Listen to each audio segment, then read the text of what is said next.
Blame చేయటం వల్ల మోడీని బ్లేమ్ చేసి బతికి బట్టగట్టిన వాళ్ళు ఎవరు లేరని మీకు హితవు పలుకుతున్నాను. ఈరోజు మీకు ఇంకోటి చెప్తున్నాను.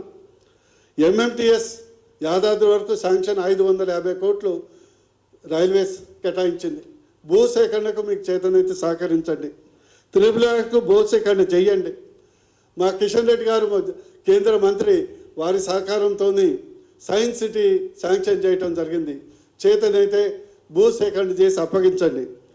ఆయుష్మాన్ భారత్ మోడీ గారు పాపం 70 సంవత్సరాలు నిండినటువంటి ప్రతి ఒక్కళ్ళకు 70 సంవత్సరాలు నిండినటువంటి ప్రతి ఒక్కళ్ళకు కుల మత ఆర్థిక స్తోమతలకు తేడా లేకుండా అందరికీ 5 నుంచి 10 లక్షల ఉచిత ఆరోగ్య బీమా ఆయుష్మాన్ భారత్ కింద కల్పిస్తే మీరు పథకాన్ని తెలంగాణ రాష్ట్రంలో అమలు చేయకుండా సైంధవుడుగా అడ్డుపడుతున్నది ఈ రాష్ట్ర ప్రభుత్వం, ముఖ్యమంత్రి కాదా అని ఈ సందర్భంగా నేను అడుగుతున్నాను.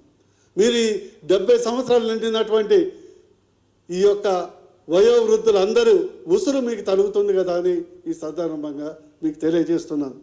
అదేవిధంగా ఈరోజు మీడియా మిత్రులు ఒక రిపోర్ట్ ప్రింట్ మ్యాగజైన్లో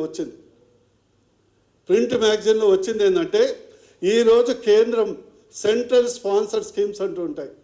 సెంట్రల్ స్పాన్సర్ స్కీమ్లో 60% నిధులు కేంద్రం ఇస్తుంది, 40% నిధులు రాష్ట్రం ఇవ్వాలి. అద్భుతంగా రాష్ట్ర అభివృద్ధి కొరకు ఉపయోగించుకోవాలి. అదే యూనియన్ టెరిటరీస్ అయితే 100% కేంద్రం ఇస్తుంది.